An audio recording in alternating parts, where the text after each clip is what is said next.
กายเสียงพระพุทธศาสนาแห่งชาติและสังคมคลื่นเพื่อการศึกษาพระพุทธศาสนาและวัฒนธรรมระบบ FM 104.5 เมกะเฮิรตซ์รายการต่อเป็นรายการคดีโลกคดีธรรมขอกราบถวายความนอบน้อมแด่พระรัตนตรัยถวายความพระมหาเถระพระเถรานุเถระทุกท่านขอเจริญญาติโยมสาธุชนที่กำลังติดตามรับฟังรายการจากสถานีวิทยุแห่งนี้ทุกท่านขอนำท่านผู้ฟังเข้าสู่รายการคดีโลกคดีธรรมพบกันในวันนี้วันแรม6 ค่ำเดือน6วันนี้ตรงกับวันพฤหัสบดีที่7พฤษภาคมพระพุทธศักราช2519รายการคดีโลกคดีธรรมมีให้ท่านผู้ฟังติดตามรับฟังเป็นประจำทุกวันทางสถานีวิทยุพระพุทธศาสนาแห่งชาติประจำจังหวัดต่างๆและเครือข่ายสถานีวิทยุพระพุทธศาสนาที่สาธุชนสามารถติดตามรับฟังได้รายการนี้ออกอากาศหลายสถานีแต่ละสถานีนั้นออกอากาศต่างเวลากันซึ่งในปัจจุบันท่านสามารถติดตามรับฟังรายการคดีโลกคดีธรรมได้6 เวลาต่อวันตั้งแต่ 9 นาฬิการอบหนึ่ง 10 นาฬิกาอีกรอบหนึ่ง 11 นาฬิกาอีกรอบหนึ่ง 13 นาฬิกาอีกรอบหนึ่ง 17 นาฬิกาอีกรอบหนึ่งและไปกลางดึกเที่ยงคืนตีหนึ่งอีกรอบหนึ่งแต่ละรอบนั้นสาธุชนสามารถรับฟังได้โดยสะดวกโดยการดาวน์โหลดแอปพลิเคชันที่ชื่อว่าวิทยุพุทธศาสนาทั่วไทยเมื่อท่านดาวน์โหลดแอปพลิเคชันนี้สำเร็จสถานีวิทยุจำนวน48 สถานีจะเข้ามาอยู่ในโทรศัพท์มือถือของท่านพร้อมที่จะให้สาธุชนเปิดรับฟังสถานีวิทยุต่างๆเหล่านั้นได้ทันทีและง่ายสะดวกต่อการรับฟังสถานีวิทยุที่ออกรายการคดีโลกคดีธรรมเป็นหลักมีอยู่ดังต่อไปนี้ถ้าจะนับตามช่วงเวลาของการออกอากาศ6 เวลาดังกล่าวท่านสามารถรับฟังได้ตามเวลาดังนี้เวลา 9 นาฬิกาสามารถรับฟังได้ทางสถานีวิทยุพระพุทธศาสนาจังหวัดเชียงใหม่คลื่นวัดหนองกายอำเภอแม่แตงจังหวัดเชียงใหม่ซึ่งในปัจจุบันได้เปลี่ยนหมายเลขคลื่นสาธุชนสามารถติดตามรับฟังทางแอปพลิเคชันนี้ได้เวลา 9 นาฬิกาต่อจากนั้นเวลา 10 นาฬิการายการนี้ออกอากาศอีกครั้งหนึ่งทางสถานีวิทยุพระพุทธศาสนาแห่งชาติประจำจังหวัดเลยคลื่นวัดป่าจริยธรรม FM 96.50 เมกะเฮิรตซ์อำเภอนาด้วงจังหวัดเลยพร้อมถ่ายทอดสัญญาณไปยังเครือข่ายสถานีวิทยุเพื่อเผยแผ่พระพุทธศาสนา วัดศรีอุดมวงศ์คลื่น FM 101.75 เมกะเฮิรตซ์อำเภอวังสะพุงจังหวัดเลยและสถานีวิทยุพระพุทธศาสนาจังหวัดสุพรรณบุรีคลื่นวัดสามชุก FM 100.25 เมกะเฮิรตซ์อำเภอสามชุกจังหวัดสุพรรณบุรีทั้งสามคลื่นนี้ออกอากาศพร้อมกันเวลา10 นาฬิกาจากนั้นเวลา11 นาฬิกา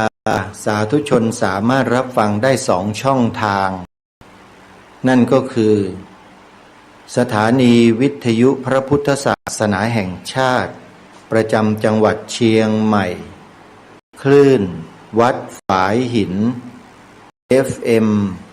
104.50 เมกะเฮิรตซ์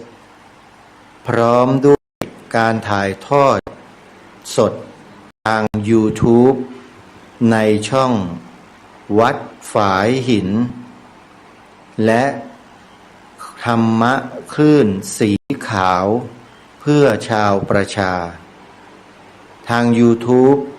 สามารถรับฟังได้2 ช่องดังกล่าวพร้อมกับสถานีวิทยุพระพุทธศาสนาแห่งชาติประจำจังหวัดเชียงใหม่ FM 104.50 เมกะเฮิรตซ์วัดฝายหินนี่คือช่วงเวลา11 นาฬิกาจากนั้นไปถึงตอนบ่ายเวลา13 นาฬิกา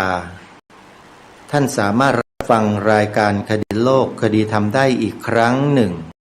ทางสถานีวิทยุพระพุทธศาสนาประจำจังหวัด101คลื่นวัดบ้านปลาคูน FM 104.50 เมกะเฮิรตซ์สถานีวิทยุวัดบ้านปลาคูนนั้นนำเสนอรายการคดีโลกคดีธรรมออกอากาศในเวลาบ่ายโมงตรงทุกวันจากนั้นถัดไปเวลาช่วงเย็น17 นาฬิกาและเวลาช่วงดึกเที่ยงคืนตี 1 2 ช่วงนี้สามารถรับฟังทางสถานีวิทยุพระพุทธศาสนาแห่งชาติประจำจังหวัดเชียงใหม่คลื่นวัดฝายหิน FM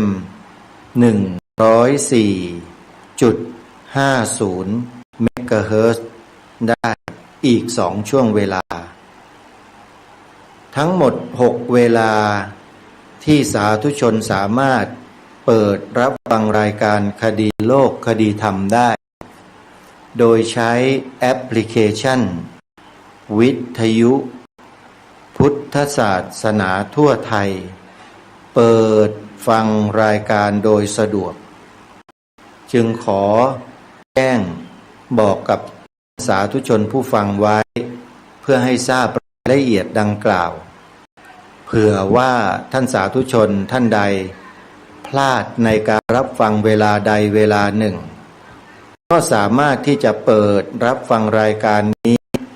อีกเวลาที่เหลือได้จึงแจ้งประกาศมาให้ทุกท่านได้ทราบโดยทั่วกันทีนี้เข้าสู่เนื้อหาสาระของรายการในวันนี้ในช่วงนี้เข้าสู่ฤดูฝนแล้วท่านผู้ฟังเดือน6จริงแล้วในทุกๆขึ้น15 ค่ำเดือน6จะตรงกับวันวิสาขบูชาแต่ตามปฏิทินที่กำหนดไว้ทางจันทรคติ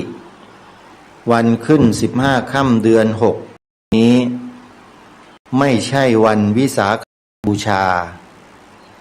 แต่วันวิสาขบูชาเลื่อนออกไปอีก1 เดือน เนื่องจากปีนี้มีเดือน8 2 หนจึงทำให้วันวิสาขบูชาต้องเลื่อนออกไปอีก1 เดือนท่านผู้ฟังเพราะฉะนั้นวันวิสาขบูชาในปีนี้จึงไปตรงกับวันที่31 พฤษภาคมปลายเดือนพฤษภาคมนู่นท่านผู้ฟังเพราะฉะนั้นอดใจรออีกนิดนึงนะเกือบจะถึงวันวิสาขบูชาตามกำหนดในปฏิทินของชาติแล้วและในวันวิสาขบูชานั้นทางการของประเทศไทยของเราคือรัฐบาลได้กำหนดให้เป็นวันสำคัญของชาติมาช้านานแล้ววันวิสาขบูชาที่ถูกกำหนดให้เป็นวันสำคัญของชาติไทยของเรานั้นมีเริ่มต้นมาตั้งแต่รัชสมัยของพระบาทสมเด็จพระพุทธเลิศล่านภาลัยรัชกาลที่2แห่งพระบรมราชจักรีวงศ์องค์พระบาทสมเด็จพระพุทธเลิศล่านภาลัยรัชกาลที่2พระองค์มีพระราชวินิจฉัยถึงการสำคัญซึ่งเป็นประเพณีของแผ่นดินสยามของชาติมาแต่โบราณจะถือปฏิบัติกันเช่นนี้มาโดยตลอดแต่มีช่วงหนึ่งซึ่งเป็นช่วงศึกสงครามเป็นการล่าอาณานิคมบ้างสงครามพม่าที่รุกเข้ามาในดินแดนไทยเราบ้างจึงได้เว้นวันวิสาขบูชานี้ออกไปจนกระทั่งบ้านเมืองเข้าสู่การสงบศึกสงครามลดลงพระองค์ท่านจึงทรงเห็นว่าการพระราชพิธีวิสาขบูชานั้นควรจะรื้อฟื้นขึ้นมาให้เป็นประเพณีให้เป็นสิริมงคลแก่แผ่นดินพระองค์จึงทรงประกาศเป็นพระบรมราชโองการให้จัดงานบูชาวันวิสาขะซึ่งเป็นยัญญพิธีที่ทางราชสำนักประกาศให้ถือปฏิบัติตามปัจจัยตามเหตุที่ควรเป็นจึงมีงานวันวิสาขบูชาเกิดขึ้นตั้งแต่รัชสมัยของพระองค์ท่านเป็นต้นมาเมื่อมาถึงยุคการเปลี่ยนแปลงการปกครองหลังจาก 2475 มารัฐบาลไทยก็ได้ประกาศเป็นราชกิจจานุเบกษาให้วันวิสาขบูชานั้นเป็นวันสำคัญของชาติแล้วก็มีการออกเป็นพระราชบัญญัติเกี่ยวกับธงให้ประเทศไทยเรานั้นประดับธงชาติในวันสำคัญของชาติที่รัฐบาลประกาศทั้งหมดซึ่งมีอยู่จำนวนหลายวันซึ่งประกอบไปด้วยสถาบันชาติสถาบันพระพุทธศาสนาสถาบันพระมหากษัตริย์อันนี้เป็นหลักของชาติบ้านเมืองตามประกาศที่ทางรัฐบาลได้ทำไว้เพราะฉะนั้นเมื่อถึงวันสำคัญทางพระพุทธศาสนาในแต่ละปีทางการได้ประกาศให้ประดับธงชาติกันพร้อมด้วยธงสัญลักษณ์ของพระพุทธศาสนาไว้บริเวณหน้าสำนักงานอาคารต่างๆทั่วราชอาณาจักรแต่ในปัจจุบันนี้มีเหตุการณ์ไม่ปกติอันเกิดจากแนวความคิดของคนบางกลุ่มบางพวกที่ไม่ต้องการเห็นธงธรรมจักรโบกสะบัดในวันสำคัญของชาติคู่กับธงชาติไทยจึงได้กระทำด้วยวิธีการบางอย่างทำให้หน่วยงานของรัฐผู้นำหัวหน้าหน่วยงานของรัฐต่างๆก็ดีผู้ใหญ่บ้านกำนันก็ดีอบต.ก็ดีหรือแม้ ประชาชนทั่วไปก็ดี ไม่เห็นความสำคัญของวันวิสาขบูชาเหมือนดังเดิมอีกแล้ว ถ้าหากท่านผู้ฟังท่านใดไม่เชื่อลองสังเกตดูที่หน่วยงานของรัฐตั้งแต่สถานที่ทำงานของผู้ใหญ่บ้านกำนันอบต.อบจ.ที่ว่าการอำเภอศาลาว่าการจังหวัดเหล่านี้ในท้องถิ่นต่างๆท่านลองสังเกตดูแม้แต่โรงพยาบาลประจำตำบลหรือศูนย์อนามัยอะไรก็แล้วแต่ลองสังเกตดูเถอะว่าพอถึงวันวิสาขบูชาวันสำคัญทางพระพุทธศาสนาที่ทางการประกาศเป็นวันสำคัญของชาติให้ประดับชาติคู่กับธงธรรมจักรเนี่ยหน่วยงานทั้งหลายเหล่านั้นเขาจะประดับธงตามที่ทางการประกาศไหมถ้าไม่ประดับทางประชาชนหรือท่านผู้ฟังที่ติดตามรับฟังอยู่ลองพิจารณากันดูว่าหมายถึงอะไรคิดให้ดีนะฮะคิดให้ละเอียดอย่าคิดแบบลวกๆอย่าคิดแบบเห็นแก่ตัวอย่ามักง่ายนะโยมศาสนาของชาติบ้านเมืองนะไม่ใช่ศาสนากิ๊กก๊อกศาสนาพุทธไม่ใช่ศาสนากิ๊กก๊อกสำหรับประเทศนี้นะโยมเป็นศาสนาประจำชาติไทยของเราไม่เช่นนั้นประกาศไว้ในราชกิจจานุเบกษาทำไมจะออกหรือตราเป็นพระราชบัญญัติทำไมนั่นหมายความว่ามีความสำคัญใช่หรือไม่และเมื่อมีความสำคัญเช่นนี้แล้วทำไมล่ะหน่วยงานของรัฐต่างๆจึงไม่ดำเนินการตามความสำคัญนั้นคือประดับธงชาติคู่ธงธรรมจักรตามประกาศของสำนักนายกรัฐมนตรีเล่าทำไมไม่ประดับ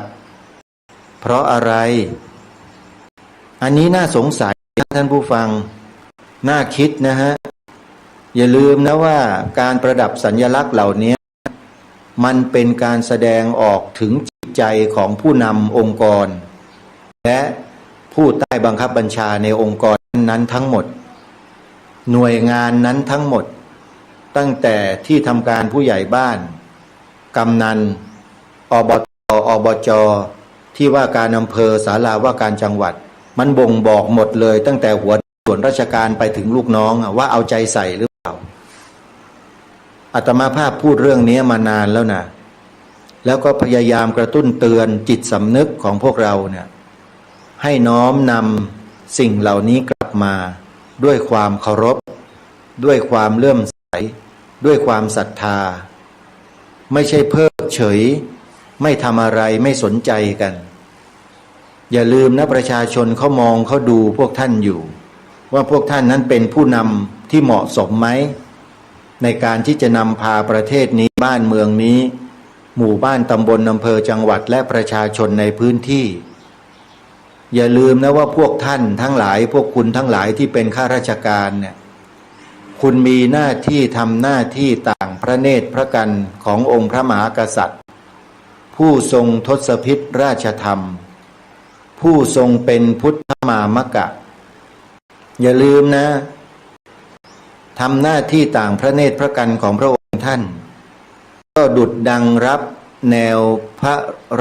ราชโชบายของพระองค์ท่านมานะโดยตรงนะพวกข้าราชการเนี่ยอย่าลืมนะว่าท่านไม่ใช่เป็นทาสของนักการเมืองนะอันนี้พูดกันตรงๆเลยให้มันชัดๆมันจะได้ไม่ต้องไปตีความกันอีกนะข้าราชการทั้งหลายทั้งปวงเป็นข้าราชการประจำเนี่ยไม่ใช่ขี้ข้าและไม่ใช่ทาสของนักการเมืองนะท่านคือข้าของพระมหากษัตริย์ชื่อบอกอยู่แล้วข้าราชการเป็นข้าของพระมหากษัตริย์กระทำการแทนพระองค์จิตสำนึกในข้อนี้จะต้องมีอยู่อย่างเต็มที่ในขณะที่ท่านรับราชการพระสอนโยมพระมีหน้าที่บอกมีหน้าที่สอนอะไรที่มันไม่เหมาะ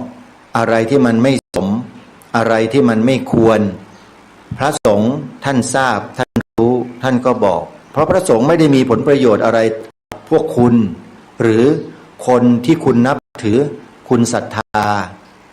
ผลประโยชน์ไม่มีนะโยมที่พูดเนี่ยพูดเพื่อประโยชน์ส่วนรวมไม่ใช่พูดเพื่อประโยชน์ส่วนตนอาตมาไม่ได้อะไรหรอกพูดจาแบบนี้นะโยมแต่สิ่งที่ได้คือบ้านเมืองถ้าหากคนเหล่านั้นประพฤติปฏิบัติให้ถูกต้องและเหมาะสมตามฐานะของตนเองอาตมาภาพก็เป็นหนึ่งในบุคคลที่ได้รับพระมหากรุณาธิคุณแต่งตั้งยศหรือสมณศักดิ์ที่พระองค์ท่านได้ถวายไว้อาตมาภาพมีสำนึกในข้อนี้เต็มเปี่ยมไม่เช่นนั้นก็คงจะอยู่อย่างสุขสบายไม่ต้องมาลำบากให้คนเขาด่าเขาว่าเพราะการพูดรายการแบบนี้หรอกจริงไม่จริงคนที่มีจิตสำนึกอยู่แล้วเนี่ยเขาจะอนุโมทนาสาธุกับรายการคดีโลกคดีธรรมด้วยแต่คนที่ตำหนิคนที่ว่าคนที่ด่าเนี่ยหมายความว่าอย่างไรอันนี้ไปคิดกันเองนะไม่ได้ว่านะขอเตือนไว้พวกเราคนไทยทุกคนอย่ารู้แก่ความที่ตนเองมีอัตตาตัวตนสูงเกินมันไม่เหมาะไม่ควรสำหรับการอยู่ร่วมกันเป็นประเทศชาติที่เป็นเอกราชนะบ้านเมืองนี้เป็นเอกราชนครไม่ได้เป็นทาสใครแม้แต่นิดเดียวเพราะฉะนั้นสัญลักษณ์ของความเป็นเอกราชของชาติจะต้องถูกเชิดทูนไว้เชิดชูไว้เหนือสิ่งอื่นใดอันนี้คือทำได้ด้วยอุดมการณ์เท่านั้นไม่ใช่ทำได้ด้วยค่าจ้างด้วยอามิตรด้วยคำสรรเสริญเยินยอไม่ใช่ไม่ต้องมาสรรเสริญเยินยอการกระทำเช่นนี้ไม่ต้องมาเยินยอไม่ต้องมายกย่องไม่มีประโยชน์คำยกย่องคำเยินยอคำนินทาติฉินคำด่าคำว่าไม่มีความหมายสำหรับสิ่งเหล่านี้คนใดก็ตามหรือบุคคลใดก็ตามที่มีความหนักแน่นในความเป็นเอกราชในความเป็นตัวตนที่ชัดเจนคือความเป็นเอกราชไม่เป็นทาสใครเนี่ยถ้ามีความหนักแน่นมั่นคงในข้อนี้ชัดเจนแล้วจิตใจเขาจะไม่มีวันจะเอ็นเอียงไปตามกระแสใดๆทั้งนั้นไม่ว่าใครจะใหญ่มาจากไหนจะมาทำให้เอ็นเอียงไปอื่นคงเป็นไปไม่ได้เลยนะนี่คือคนมีอุดมการณ์ที่มั่นคงเพราะฉะนั้นรายการนี้จึงพยายามที่จะปลุกจิตสำนึกให้กับพวกเราคนไทยเนี่ยให้มายืนในจุดนี้กันให้ได้อย่าเอ็นเอียงอย่าไหลตามกระแสเพราะกระแสทุกวันนี้มันเป็นกระแสที่ลวงพวกเราอยู่ให้เรานั้นหลงทิศหลงทางกันหลงไหลเคลิบเคลิ้มกันบางทีก็หลงติดหลงยึดกันอันนี้ครูบาอาจารย์ของฉันนะใครอย่ามาใครอย่ามาว่าฉันเนี่ยทำดีแล้วคุณมาว่าฉันไม่ได้นะไปตำหนิคนโน้นคนนี้เขาอย่างนี้มันก็ถือว่ามีอัตตาตัวตนสูงอยู่ทำอะไรก็ตามคิดอะไรก็ตามพูดอะไรก็ตามใช้อัตตาตัวตนมาทำมาพูดมาคิดแล้วเนี่ยทุกรายนะอาตมาขอบอกได้ทุกรายจะมีลักษณะเป็นไปลักษณะเช่นนั้นเสมอคือไปตำหนิไปด่าไปว่าเขาในที่นี้ก็คือคนที่เขาทำในสิ่งที่ถูกต้องทำในสิ่งที่เหมาะสมและเป็นสิ่งที่บรรพชนสืบสารรักษาต่อยอดมาพอเขาพูดให้ตัวเองเกิดความรู้สึกขึ้นมาไอ้ความรู้สึกของตัวเองนั่นแหละที่มันออกมานั้นน่ะมันเป็นเครื่องบ่งบอกว่าในใจของตัวเองนั้นเป็นอย่างไรอย่างที่กล่าวเมื่อสักครู่ว่าถ้าคนที่มีจิตสำนึกพื้นฐานดีอยู่แล้วเนี่ยพอฟังรายการคดีโลกคดีธรรมพูดในลักษณะดังกล่าวนี้แล้วคนเหล่านั้นเขาจะยินดีด้วยเขาจะเห็นด้วยอนุโมทนาด้วยแต่คนที่ยังไม่มี จิตสำนึกหรือมีอยู่น้อยมากเนี่ยก็จะมีความรู้สึกที่เป็นปฏิฆะจริงไม่จริงล่ะท่านลองพิจารณาตัวเองกันดูนะอาตมาไม่ได้ว่าโดยตรงแต่ให้ทุกคนนั่นแหละว่าตัวเองกันอย่าให้คนอื่นมาว่าและเมื่อรู้สึกตัวกันแล้วก็พัฒนาตัวเองขึ้นมาให้ได้พัฒนาจิตใจของตัวเองขึ้นมาให้ได้ให้อยู่เหนืออารมณ์เหล่านั้นอย่าให้อารมณ์อยู่เหนือหลักการอย่าเอาหลักกูมาทับหลักการมันไม่ถูกต้องนะโยมหลักการก็คือหลักการในการคดีโลกคดีธรรมนั้นทำงานด้วยอุดมการณ์ถือหลักการของชาติบ้านเมืองเป็นหลักสถาบันทั้งสามคือหลักของประเทศต้องถือยึดปักเอาไว้ให้มั่นคงอย่าให้เอ็นเอียงไปเป็นอย่างอื่นอย่าให้ใครมาถอนออกอุปมาให้ฟังการถอนออกหมายความว่าพยายามที่จะใส่สิ่งแปลกปลอมเข้ามาแล้วก็จะถอนของชาติบ้านเมืองออกไปหรือเบียดเบียนออกไปนั่นเองพฤติกรรมในลักษณะเช่นนี้มันมีอยู่จริงๆท่านผู้ฟังอาตมาภาพจะมาพูดเล่นๆได้ยังไงของพวกนี้มีคนพยายามจะทำอย่างนี้อยู่ทำมานานแล้วตั้งแต่รัชสมัยของพระบาทสมเด็จพระจอมเจ้าอยู่หัวรัชกาลที่ 4นู่นไม่เช่นนั้นพระองค์จะทรงประกาศด้วยพระราชดำรัสเป็นพระบรมราชโองการของพระองค์ออกมาทำไมทางรายการก็เคยอัญเชิญมาอ่านออกอากาศให้สาธุชนได้ฟังบ่อยๆที่พระองค์ได้ทรงประกาศไว้มีความตอนหนึ่งว่าพระนครนี้เป็นถิ่นที่ของคนนับถือพระพุทธศาสนามาแต่เดิมไม่ใช่แผ่นดินของศาสนาอื่นคนที่ถือศาสนาอื่นมาแต่อื่นก็ดีอยู่ในเมืองนี้ก็ดี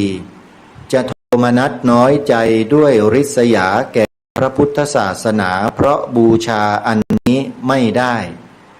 ด้วยไม่ใช่เมืองของศาสนาตัวเลยถ้าโทมนัสก็ชื่อว่าล่วงเกินไปเพราะฉะนั้นองค์พระมหากษัตริย์ทุกพระองค์ที่ทรงเป็นองค์เอกอัครพุทธศาสนูปถัมภกนั้นเป็นสิ่งที่ถูกต้องและเหมาะสมสำหรับประเทศนี้เท่านั้นคนศาสนาอื่นจะมาอิจฉาริษยาจะมาน้อยเนื้อต่ำใจจะมาโทมนัสไม่ได้พระองค์ท่านตรัสเลยบอกว่าโลภล่วงเกินไปแล้วโลภมากอยากได้อยากมีอยากเป็นไอตัวอยากเนี่ยนักธรรมะทั้งหลายทราบไหมมันคืออะไรคือเหตุแห่งทุกข์ใช่ไหมใครไปสร้างเหตุให้เขาอ่ะใครไปสร้าง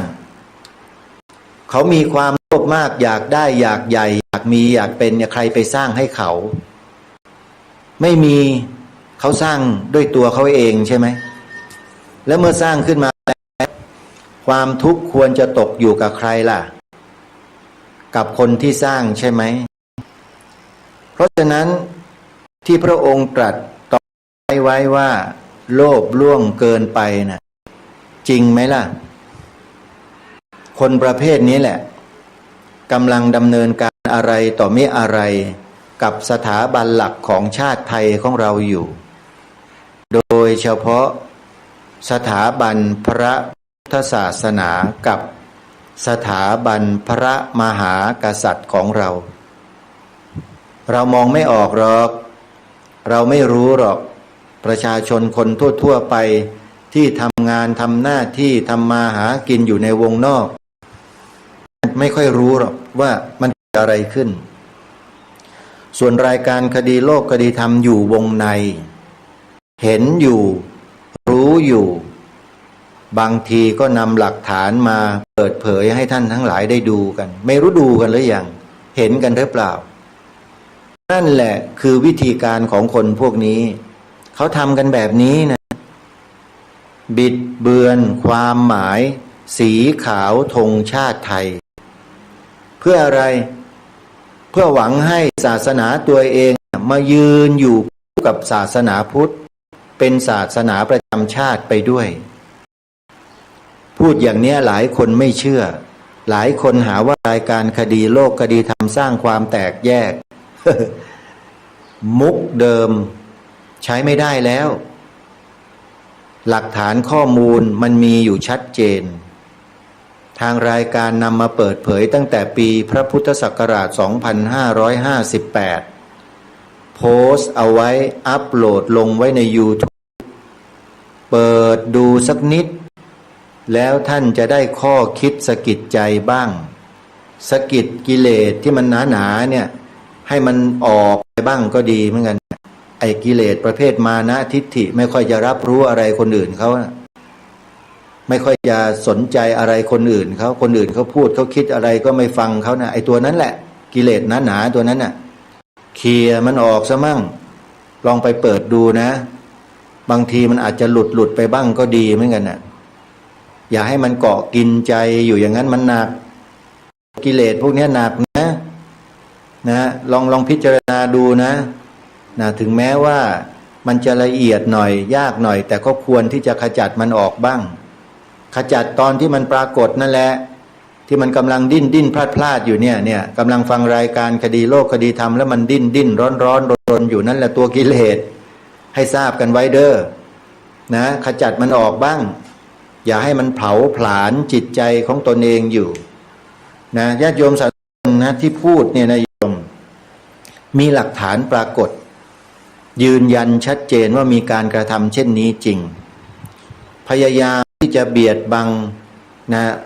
ศาสนาหลักหรือศาสนาประจำชาติของบ้านของเราเนี่ยให้มีคุณค่าลดน้อยถอยลงแล้วก็พยายามจะยกศาสนาตัวเองขึ้นมาโดดเด่นพยายามที่จะเข้ามามีบทบาทพยายามที่จะทำให้คนเข้าใจผิดให้คนหลงผิดคิดว่าเป็นดั่งที่เขาต้องการที่เขากระทำที่เขาพูดจริงๆแล้วมันไม่ใช่เลยฮะศาสนาที่เป็นศาสนาประจำชาติไทยของเรามีเพียงศาสนาเดียวเท่านั้นคือพระพุทธศาสนา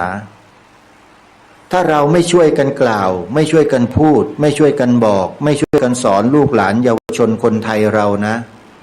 สิ่งเหล่านี้มันจะหายไปจากจิตใจของเด็กเยาวชนบวกกับคนต่างศาสนาเขาพยายามที่จะยกศาสนาของเขาขึ้นมาให้โดดเด่นแล้วก็พยายามที่จะใช้วาทกรรมสร้างความสำคัญให้เกิดขึ้นผ่านสื่อต่างๆเนี่ยเด็กเยาวชนเราที่ไม่มีข้อมูลในลักษณะที่ถูกต้องดังกล่าวไปรับข้อมูลเหล่านี้เข้าทุกวันทุกเวลาทุกวันทุกเวลาสถานะทุกโอกาสทุกเวลา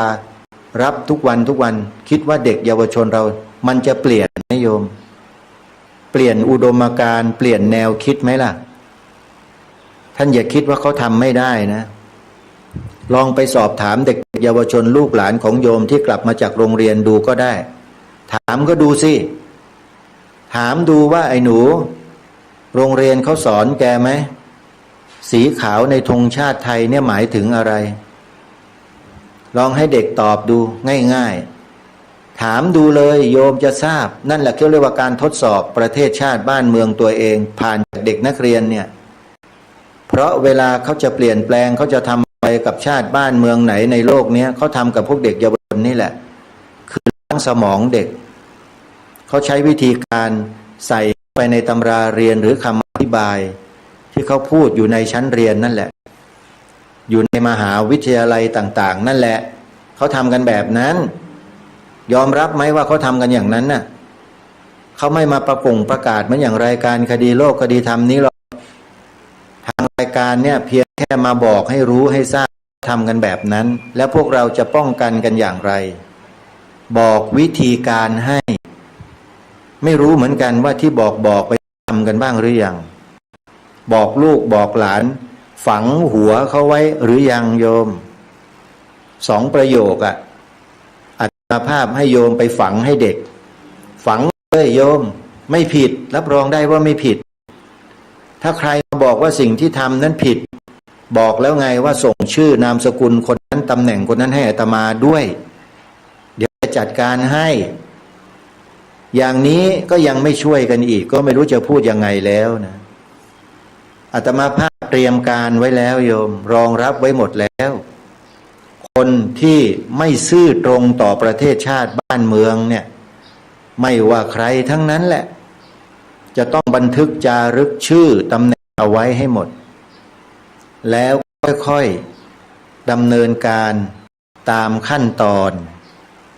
ทำอย่างไรนั้นอาตมาภาพเปิดเผยไม่ได้นะงานบางอย่างมันเปิดเผยวิธีการไม่ได้โยมแต่บอกว่าทำอย่างไรได้เพื่ออะไรเพื่อจะป้องปรามไม่ให้สิ่งเหล่านั้นเนี่ยมันระบาดออกไปสู่เด็กเยาวชนเพิ่มเติมให้พวกเราช่วยกันระวังป้องกันด้วยวิธีการง่ายๆฝังอุดมการณ์นี้ให้กับเด็กฝังลงไปเลย2 ประโยคที่ท่านจะต้องใช้กันเนี่ยในสถาบันการศึกษาในโรงเรียนในสถานที่อบรมบรรยายให้ความรู้ส่วนราชการต่างๆทำได้ 1. พระพุทธศาสนาเป็นศาสนาประจำชาติไทยของเรานี่คือความถูกต้องของประเทศไทยของเราต้องเผยแพร่ปลูกฝังให้ผู้คนในสังคมอย่างกว้างขวางประโยคที่ 1ประโยคที่ 2สีขาวในธงชาติไทยหมายถึงพระพุทธศาสนาเท่านั้น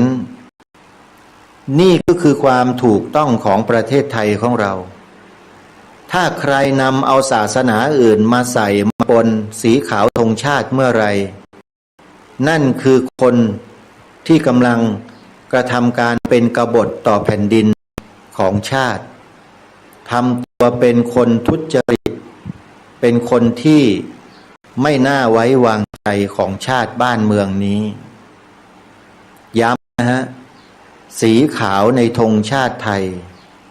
หมายถึงพระพุทธศาสนาเท่านั้นถ้าเราไม่สอนเด็กเยาวชนตั้งแต่วันนี้นะเด็กเยาวชนจะถูกล้างสมองไปในทางที่ผิดโดยไม่รู้ตัวเพราะเดี๋ยวนี้เขาใส่มาในตำราเรียนของเขาแล้วนะไปเปิดดูบ้างตำราเรียนศาสนาอื่นนะเขาใส่มาแล้วนะเป็นตำรับตำราเรียนในโรงเรียนกันเลยนะน่ะแล้วถ้าเราไม่ช่วยกันต่อไปจะเป็นยังไงลองวาดภาพดูก็ได้ท่านผู้ฟังนะลองถามเด็กๆเยาวชนที่กลับมาจากโรงเรียนลูกหลานโยมถามเขาดูสิโรงเรียนเขามีสอนแบบนี้ไหมสีขาวในธงชาติไทยหมายถึงศาสนาอะไรลูกถามเด็กๆดูได้เลยโยมนั่นแหละคือตัวชี้วัดสถานะภาวะของประเทศของเราเองชัดเจนเลยว่าเป็นยังไงเวลาเขาเปลี่ยนแปลงเขาเปลี่ยนที่เด็กโยมเด็กมันจะโตเป็นผู้ใหญ่ในวันหน้าใช่ไหมเวลาเราจะสอนลูกบอกหลานเนี่ยสอนโตๆเหรอโยมปลูกฝังสิ่งดีให้เขาเนี่ยมันก็ต้องปลูกฝังแต่เล็กๆเลยใช่ไหมพ่อแม่นั่นแหละเป็นครูคนแรกแล้วก็ส่งครูคนที่สองไปช่วยกันเสริมแต่ปรากฏว่าในยุคนี้ครูคนที่สองเป็นยังไงบ้างเราไม่รู้สิพ่อแม่ก็มัวแต่ทำอาหารกินกันไม่ตรวจสอบลูกหลานตัวเองรายการมองเห็นความเปลี่ยนแปลงที่มันขึ้นในทางที่ไม่ค่อยจะดีก็เลยมาแจ้งบอกว่าลองตรวจสอบดูลูกหลานที่กลับมาจากโรงเรียนน่ะโรงเรียนเขาสอนอะไรทุกวันนี้ตรวจสอบกันดูเด้อโยมแม่จันทิพย์แสงทองบอกญาติธรรมทุกคนช่วยถามเด็กๆดูหน่อยนะว่าโรงเรียนเขาสอนยังไงสีขาวในธงชาติเนี่ยเขาหมายถึงอะไรโยมถามให้มันถึงที่สุดเลยศาสนาอะไรถามเขาด้วยเด็กตอบว่าหมายถึงศาสนาเฉยๆเนี่ยถามต่อ ศาสนาอะไรลูกถามลงไปให้ลึกโยมเด็กมันจะตอบออกมาแล้วถ้าเด็กไม่ตอบหรือตอบไม่ได้นั่นคือปัญหาของบ้านเมืองเกิดแล้วปัญหาเกิดแล้วนะโยมอย่าคิดไม่เกิดนั่นน่ะเกิดแล้วทีนี้จะแก้ยังไงล่ะโยมแม่จันทิพย์โยมแม่จันทิพย์ก็บอกหลานของโยมแต่ว่าสีขาวในธงชาติไทยหมายถึงพระพุทธศาสนาเท่านั้นจบยากไหมโยมแม่จันทิพย์ญาติโยมสาธุชนผู้เป็นผู้ปกครองของเด็กๆลูกๆหลานๆยากไหมโยมไม่ยากแต่ทำไมเหมือนกับยากก็อยู่ที่ตัวเราทุกคนนั่นแหละที่ไม่ทำนั่นแหละเพราะอะไรลองหาปัญหาดูสิเพราะอะไรมันอยู่ในใจท่านนั่นน่ะค้นหาให้มันเจอไม่ต้องไปโทษที่อื่นไม่มีที่อื่นไม่มีปัญหาอะไรมีแต่ปัญหาในใจเรานั่นแหละทำไมถึงทำไม่ได้เพราะมีอคติหรือเปล่าอคติสี่รู้จักไหมโยมอคติสี่มีอะไรบ้างฉันทาคติโทสาคติโมหาคติ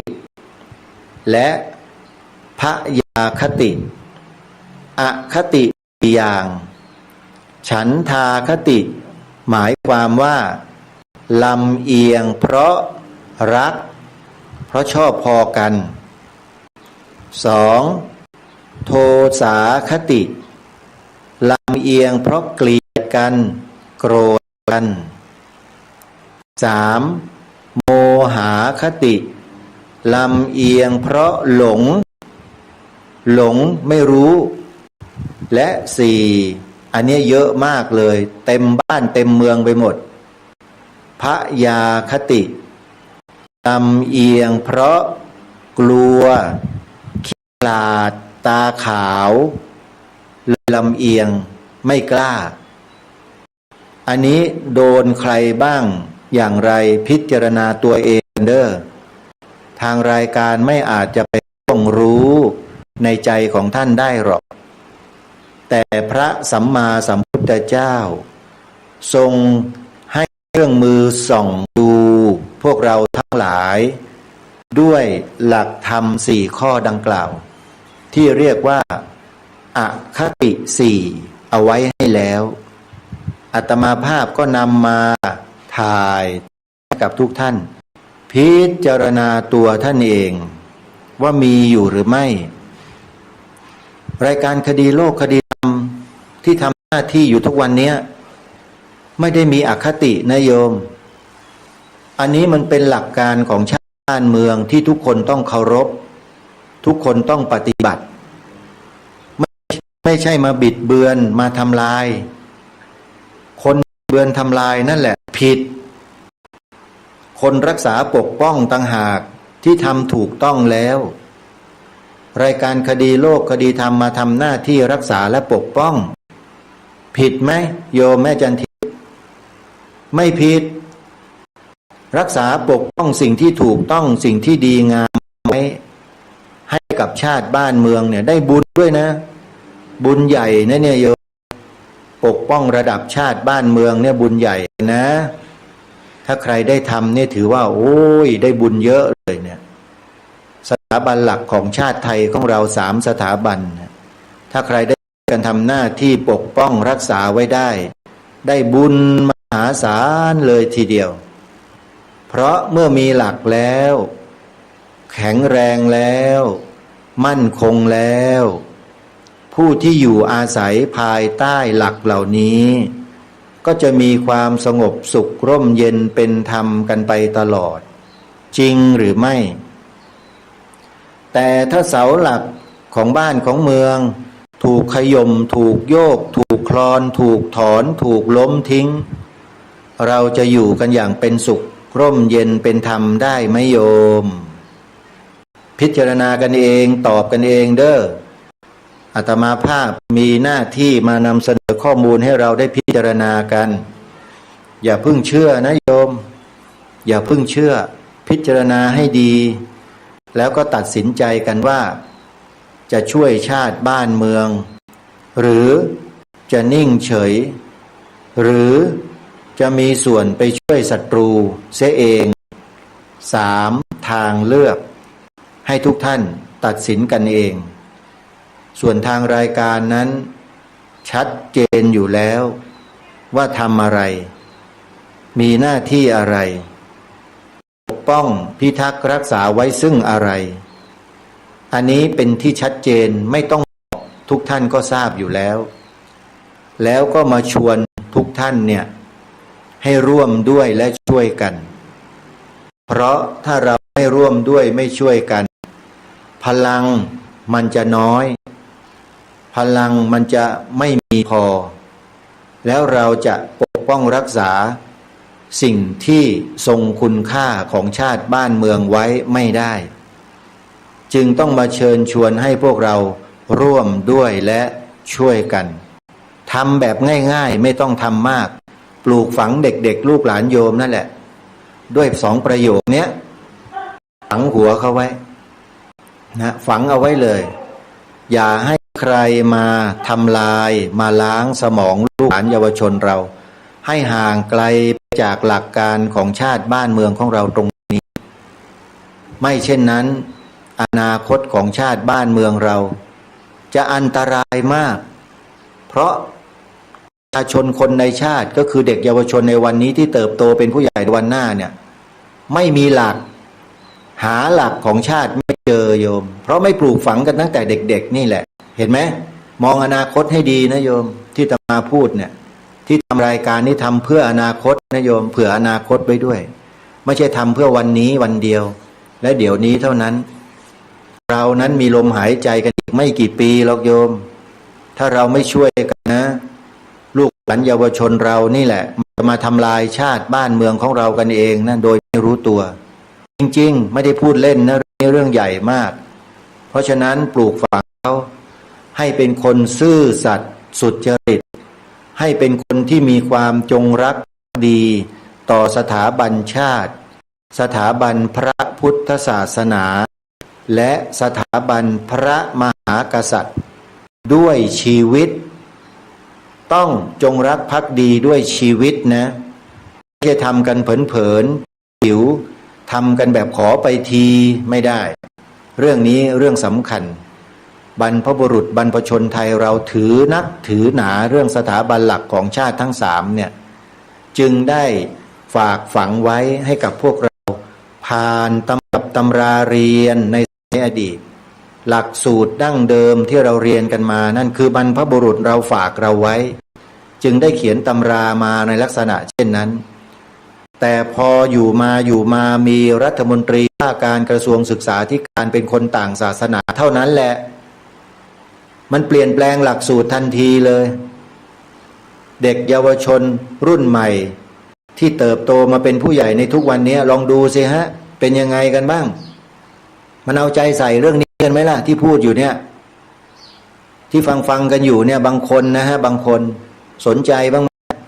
หรือยังคงจะยืนด่าชี้หน้าด่ารายการนี้อยู่นะยังเป็นอย่างนั้นอยู่ไหมนะลองพิจารณาให้ดีนะท่านผู้ฟังเรื่องนี้ไม่ใช่เรื่องธรรมดาเป็นเรื่องของชาติบ้านเมืองเป็นเรื่องความมั่นคงของชาติบ้านเมืองจะมั่นคงต่อไปหรือจะถูกทลายลงก็อยู่ที่พวกเราทุกคนจะร่วมด้วยช่วยกันหรือจะเพิกเฉยต่อไปฝากไว้นะบ้านเมืองอยู่ในมือทุกท่านทุกคนแล้วไม่ได้อยู่กับใครคนใดคนหนึ่งนะช่วยกันญาติโยมนะเราทุกคนนั่นแหละต้องช่วยกันทางการอย่างเดียวทำไม่สำเร็จถ้าประชาชนซึ่งเป็นเจ้าของแผ่นดินส่วนใหญ่เนี่ยไม่ร่วมด้วยช่วยกันต้องช่วยกันนะโยมนะทางรายการนั้นนะได้พยายามที่จะบอกที่จะแจ้งให้กับทุกท่านได้ทราบว่าบ้านเมืองเราเกิดอะไรขึ้นแล้วเราจะช่วยกันได้อย่างไรก็นำเสนอหาวิธีการมาหลากหลายมากมายแล้วมาสรุปลงตรงง่ายๆนี่แหละโยมใช้วาจาของเรานี่แหละปลูกฝังให้เด็กเยาวชนหลานเราทุกวันเลยก่อนหลับก่อนนอนตื่นมาก่อนไปโรงเรียนให้เขาท่องพระพุทธศาสนาประจำชาติไทยของเรา สีขาวในธงชาติไทยหมายถึงพระพุทธศาสนาเท่าสองประโยคนี้แหละโยมรับรองได้ว่ามั่นคงแน่นอนวันนี้เวลาหมดลงแล้วต้องขอสมมติยุติได้เพียงเท่านี้พบกับรายการได้ใหม่ในวันต่อไปขอความสุขความสวัสดีในธรรมแห่งองค์สมเด็จพระบรมศาสดาสัมมาสัมพุทธเจ้าจงปรากฏเกิดมีขึ้นในจิตใจของท่านผู้ฟัง